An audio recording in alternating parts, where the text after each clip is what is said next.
안녕하세요, 청취자 여러분. 오늘 저희가 함께 좀 깊이 파고들 자료는요. 음, 여러분께서 직접 보내주신 구체적인 토지 할당 제도.txt라는 문서입니다. 아, 네네. 이게 읽어보니까 정말 독특하고 어떻게 보면 좀 급진적이다 싶은 그런 토지 분배 또 경제 시스템에 대한 청사진이 담겨 있더라고요. 네, 맞아요. 저도 보면서 상당히 인상 깊었어요. 그래서 오늘은 단순히 요약만 할 게 아니라 이 제안된 모델의 그 핵심 원리가 뭔지, 또 이게 실제로 어떻게 작동한다고 보는 건지, 그리고 뭐랄까 이 시스템이 가져올 수 있는 잠재적인 이점이나 아니면 또 현실적인 어려움은 없을지 이런 것들을 좀 깊숙이 들여다보는 시간을 갖겠습니다. 자, 그럼 바로 그 핵심 개념부터 좀 들어가 볼까요? 네, 좋습니다. 이 시스템의 가장 뭐라고 해야 하나 근본적인 생각은 토지를 개인이 소유하는 게 아니라는 거예요. 네, 그렇죠. 필요에 따라 그냥 사용하는 거죠? 맞아요. 필요에 따라 분배받아서 쓴다. 문서에서도 딱 명시를 하는데 땅은 하나님의 것, 인간은 잠시 맡아 관리하는 청지기일 뿐이다. 이런 개념이 바탕에 깔려 있다고 설명을 해요. 네, 그 청지기 정신. 그래서 모든 가구는 기본적으로 살 수 있는 주거 공간, 그리고 최소한의 식량을 자급자족할 수 있는 그런 경작지를 똑같이 배분받는다는 겁니다. 생존과 건강을 위한 딱 최소한의 필요량. 그렇죠. 그리고 여기서 진짜 중요한 포인트는 이 땅은 절대 네버 돈으로 사고 팔 수가 없다는 거예요. 아, 매매 불가능. 네, 오직 사용할 권리, 그리고 사용권만 부여된다는 거. 이 점이 아주 중요합니다. 맞습니다.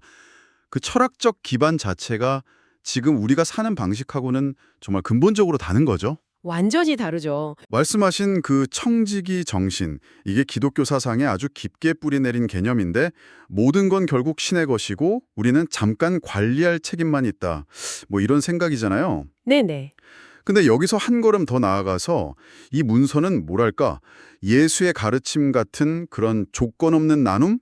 이타적인 공동체를 아예 시스템으로 만들려고 하는 시도처럼 읽히더라고요. 시스템으로 구현한다? 네.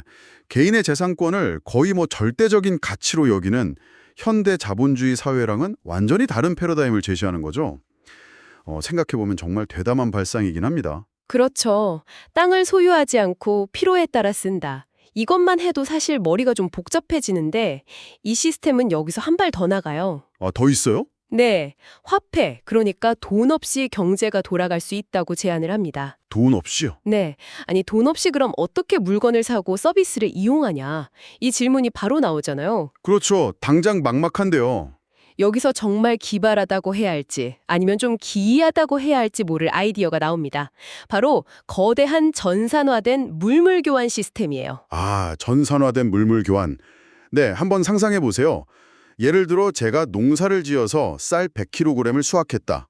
또는 제가 목수인데 하루 동안 일할 수 있다.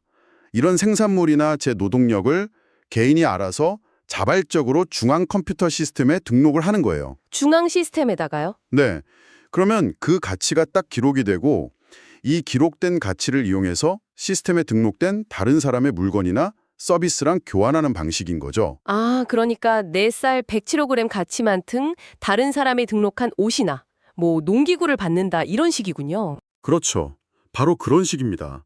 그리고 이 모델에 따르면 이런 교환 과정에서 발생하는 개인 간의 세금이나 빚, 이런 개념 자체가 아예 불필요해진다고 주장을 해요. 세금도 없고 빚도 없다. 네.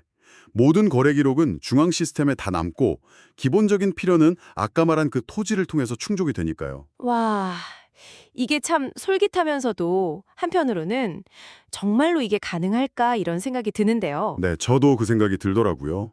그럼 국가는요? 혹은 공동체는 어떤 역할을 하는 거죠?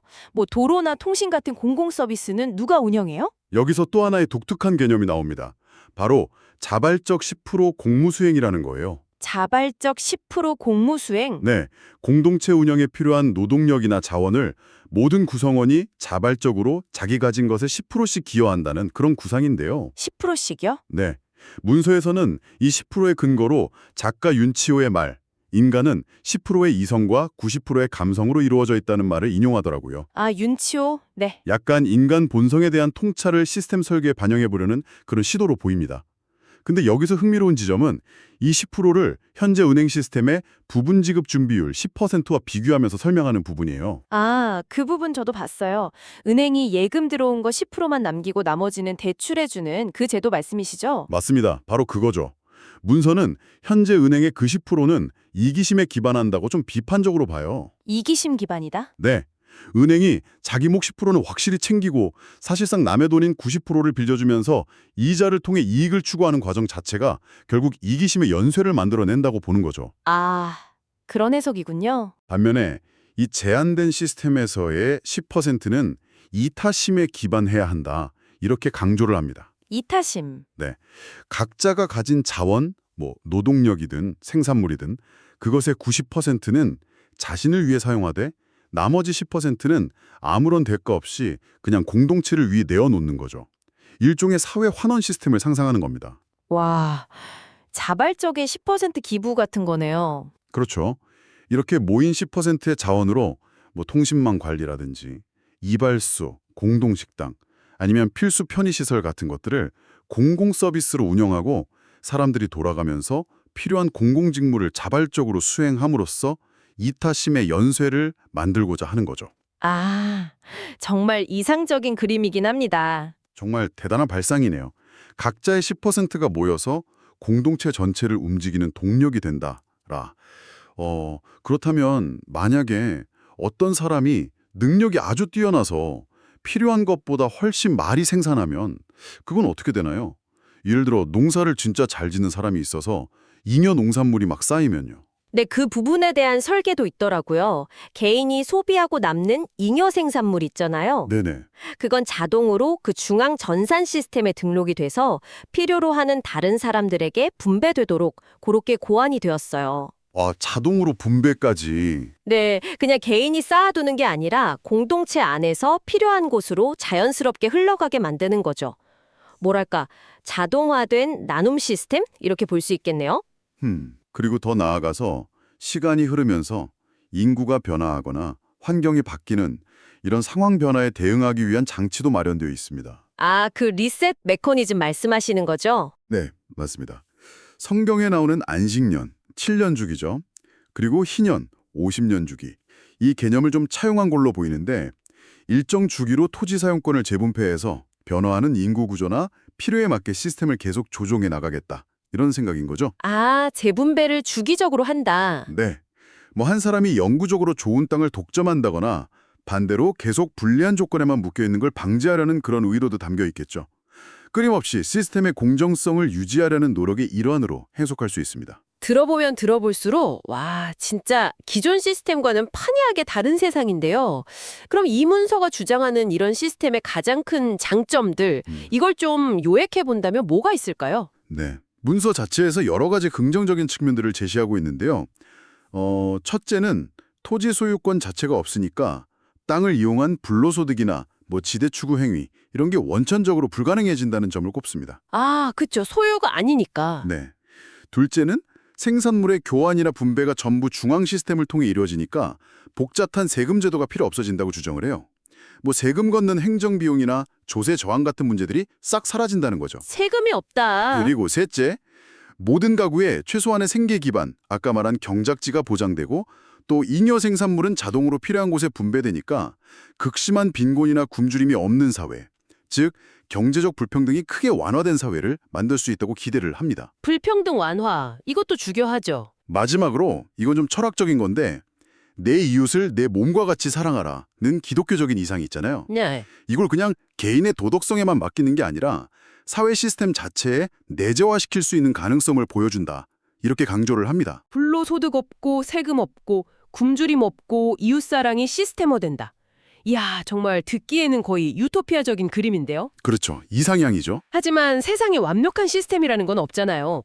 혹시 이 문서에서도 스스로 뭔가 문제점을 인식하고 있나요? 아니면 너무 이상에만 치우쳐서 현실적인 어려움은 좀 간과하고 있는 건 아닐까요? 근데 흥미롭게도요. 이 문서 자체에서 몇 가지 잠재적인 문제점들을 꽤 솔직하게 제기를 해요. 그리고 거기에 대한 나름의 해결책까지 제시하고 있습니다. 오, 그래요? 네, 마치 예상되는 반론에 미리 답을 해주는 듯한 그런 구성이더라고요. 오, 구체적으로 어떤 문제점들을 예상하고 있던가요? 첫 번째로 아마 가장 먼저 떠오를 수 있는 문제일 텐데 바로 노동의욕 저하 가능성입니다. 아, 그렇죠. 다 보장해주면 누가 열심히 일하냐 이거죠. 맞아요. 모두에게 기본적인 땅이랑 생계수단이 보장된다면 사람들이 굳이 힘들여서 더 많이 일하거나 생산성을 높이려고 하지 않을 수도 있다. 이런 우려죠. 어차피 먹고 살 걱정 없는데 뭐하러 열심히 해? 이런 생각이 들 수 있다는 겁니다. 충분히 가질 수 있는 의문이네요. 네. 거기에 대해서는 뭐라고 답하나요? 문서는 이렇게 반박을 합니다. 기본적인 배분은 똑같지만 각자 얼마나 성실하게 땅을 가꾸고 노력하느냐에 따라서 농사의 결과물, 그러니까 수확량은 천차만별일 수밖에 없다. 이렇게 얘기해요. 아, 노력에 따른 차이는 있다. 네, 더 나은 생활을 위한 개인의 노력, 그리고 그에 따른 차등적인 결과는 여전히 존재하기 때문에 기본적인 동기부여는 유지될 수 있다. 이렇게 보는 것 같습니다. 그렇군요.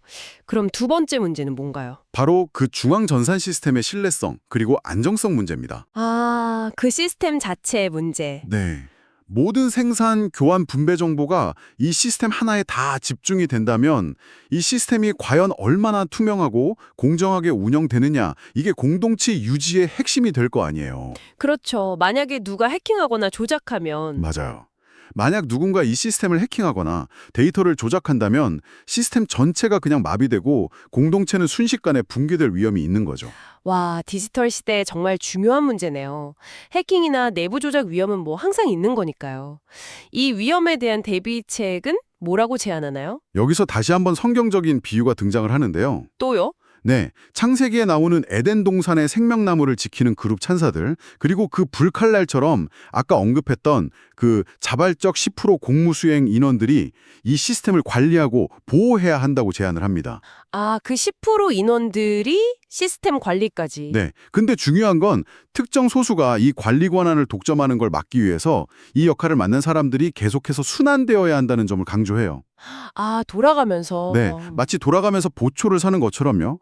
시스템의 투명성과 공정성을 담보하기 위한 장치로 이 순환 관리를 제시하는 거죠. 그리고 세 번째 문제는요? 자연 조건의 차이에서 오는 불평등입니다. 아, 땅 문제. 아. 네, 단순히 똑같은 면적의 땅을 나눠준다고 해서 그게 공평한 건 아니잖아요. 어떤 땅은 비옥하고 물도 풍부한데 어떤 땅은 척박하고 물 구하기도 어렵고 이런 자연적인 조건 차이를 어떻게 해결할 거냐 하는 문제입니다. 그렇겠네요. 땅의 질은 당연히 다를 텐데. 여기에 대한 해결책은요? 개인들끼리 서로의 토지 사용권을 교환할 수 있도록 허용함으로써 이 문제를 좀 완화할 수 있다고 봐요. 아, 사용권 교환. 네, 예를 들어서 농사짓기 좋은 땅을 가진 사람하고 목축하기 좋은 땅을 가진 사람이 서로 필요에 따라서 일정 기간 사용권을 바꾼다든지 뭐 이런 식으로요. 유연성을 통해서 자연적인 불평등을 좀 보완하려는 시도인 거죠. 이것도 일리가 있네요. 마지막으로 네 번째는 문화적 다양성하고 생활 방식의 문제입니다. 문화적 다양성. 네, 모든 사람이 다 농촌적인 삶을 좋아하는 건 아니잖아요. 도시적인 환경이나 편의시설을 선호하는 사람들도 많을 텐데 이런 다양한 선호를 이 시스템이 어떻게 수용할 수 있을까 하는 질문이죠.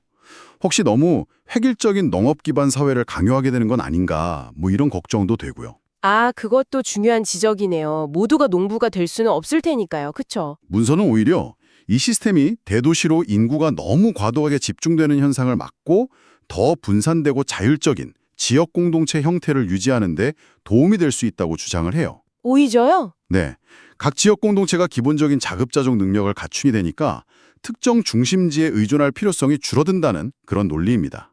하지만 뭐 도시적인 삶의 매력이나 필요를 완전히 대체할 수 있을지는 여전히 좀 의문으로 남을 수 있겠죠. 와, 정말 많은 내용을 담고 있는 문서네요. 쭉 들어보니까 이 시스템은 단순히 무슨 경제 모델 제안 이걸 넘어서서 인간 본성이라던가 공동체 또 신앙에 대한 아주 깊은 성찰을 담고 있는 것 같습니다. 그렇습니다. 이 제안의 뿌리에는 정말 강력한 이상주의, 그리고 특히 기독교적인 신념 체계가 아주 깊숙이 자리 잡고 있다는 점을 다시 한번 좀 강조하고 싶네요. 네. 제시된 내용을 쭉 따라가 보면 결국 어떤 핵심적인 긴장관계 혹은 질문에 도달하게 되는 것 같아요.